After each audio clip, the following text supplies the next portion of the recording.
Hello everyone and welcome back to ICT channel. तो आज इस वीडियो में हम करेंगे पार्ट 2। तो पिछली पार्ट 1 की वीडियो में हमने 49th डे का कुछ सेंटेंसेस देखे थे जो कि व्यक्ति और आयु यानी पर्सन और एज से रिलेटेड थे, संबंधित थे। आज हम कुछ नए सेंटेंसेस देखेंगे जो कि पार्ट 2 की वीडियो है आज। तो वीडियो को शुरू करें हम उससे पहले, चैनल पे नए हैं अगर आप, तो चैनल को सब्सक्राइब करना ना भूलें, और सब्सक्राइब कर दिया है तो बेल आइकन भी प्रेस कर दें जिससे चैनल पे आने वाली कोई भी इंपॉर्टेंट वीडियो आपसे कभी भी मिस ना हो। तो आज जो हम सेंटेंसेस करेंगे वो होंगे कैरेक्टर से रिलेटेड, यानी जो कैरेक्टर के बारे में बातें होती हैं, तो वो हम कैसे बातचीत करते हैं और कैसे कैसे हम सेंटेंसेस फॉर्म करते हैं। तो चलिए देखते हैं।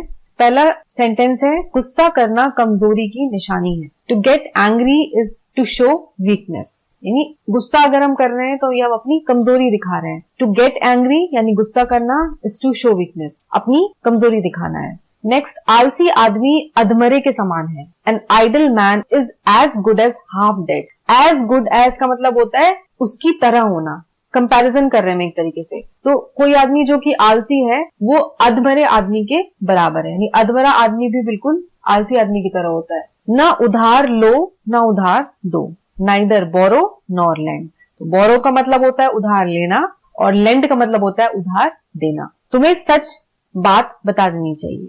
You must come out with the truth, या you must tell the truth, या you must speak the truth.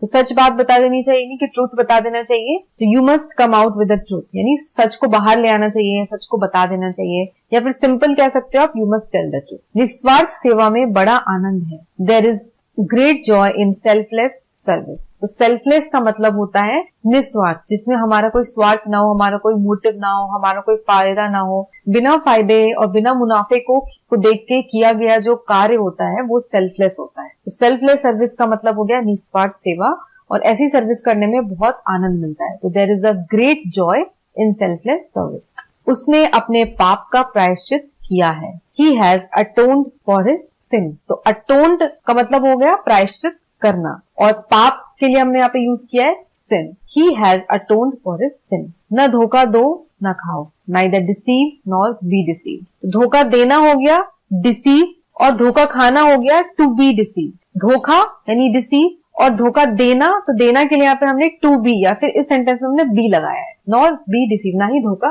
खाओ। सिर्फ नेक लोग ही सुखी हैं। The virtuous alone are happy. तो सेंटेंस से आप जान ही चुके हैं कि वर्चुअस का ही मतलब होता है नेक लोग, जो अच्छे काम करते हैं, जो नेक काम करते हैं, तो ये लोग सुखी रहते हैं, नहीं हैप्पी रहते। खाली दिमाग शैतान की दुकान है, बहुत ही फेमस और इंपॉर्टेंट सेइंग है। And idle mind is a devil's workshop. Idle mind यानी खाली दिमाग, और डेविल्स वर्कशॉप यानी शैतान की दुकान। जिंदगी औरों की सेवा के लिए है। Life is for others service. तो जिंदगी अपनी सेवा के लिए नहीं है बल्कि दूसरों के लिए। किसी से कुछ न मांगो। Don't ask anything from anybody. मेरा जमीर इजाजत नहीं देता। माई कॉन्शियंस डजंट परमिट। तो कॉन्शियस का मतलब होता है जमीर, यानी अंदर का जो एक आवाज आती है हमारे मन से, अगर हम कुछ गलत काम कर रहे हैं तो हमारे मन में आवाज आती है कि नहीं, हमें ये नहीं करना चाहिए। तो वो होता है कॉन्शियंस, हमारे अंदर की आवाज, उसको हम जमीर कहते हैं, या इंग्लिश में कॉन्शियंस कहते हैं। तो इस काम के लिए मेरा जमीर मुझे इजाजत नहीं दे रहा है, तो माई कॉन्शियंस डजंट परमिट। आराम हराम है।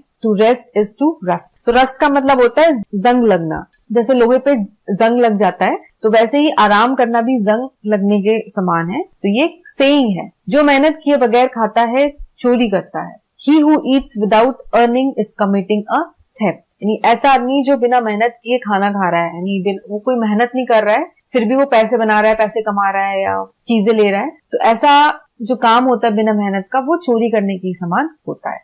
तो इस कमिटिंग अ थेफ्ट, थेफ्ट का मतलब हो गया चोरी। वह हर समय बात करती रहती है। She always keeps on talking. Keeps on talking यानी बात करते रहना। कीप्स ऑन डूइंग यानी करते रहना। कीप्स ऑन वॉकिंग यानी वॉक करते रहना।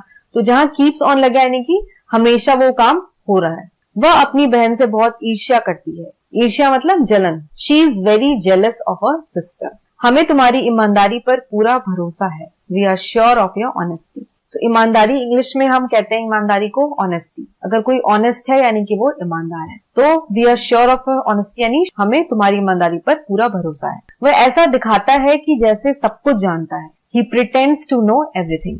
तो प्रिटेंड करना का अर्थ होता है कि दिखावा करना। अगर मैं कुछ प्रिटेंड कर रही हूँ तो उसका मतलब मैं बस दिखा रही हूँ कि मुझे ये आता है या मैं ये करती हूँ, लेकिन मैं एक्चुअली मैं वो चीज मैं नहीं कर रही हूँ, या एक्चुअली मुझे वो चीज नहीं आ रहा है, मैं सिर्फ दिखा रही हूँ। प्रिटेंड वर्ड ही आ गया तो उसका मतलब ये हो गया कि दिखावा होना। ही प्रिटेंड्स टू नो एवरीथिंग, यानी वो दिखावा करता है कि उसे सब कुछ पता है। तो आज की वर्कशीट के लिए बस इतना ही। अब इस वर्कशीट के पार्ट 3 के वीडियो में हम ये नेक्स्ट सेंटेंसेस देखेंगे, जो कि ड्रेस यानी वेशभूषा के ऊपर सेंटेंसेस हमने जो क्रिएट किए हैं, हम जो सेंटेंसेस यूज करते हैं वो हम नेक्स्ट वीडियो में देखेंगे, जो कि पार्ट 3 होगी। आज के लिए बस इतना ही रखते हैं। आपको आज की वीडियो कैसी लगी ये मुझे कमेंट में जरूर बताएं, और वीडियो पसंद आई हो तो वीडियो को लाइक करें, अपने फ्रेंड्स के साथ शेयर करें और चैनल को सब्सक्राइब करें। तो आज के लिए बस इतना ही। मैं मिलूंगी आपको अगली वीडियो के साथ। तब तक के लिए take care and have a nice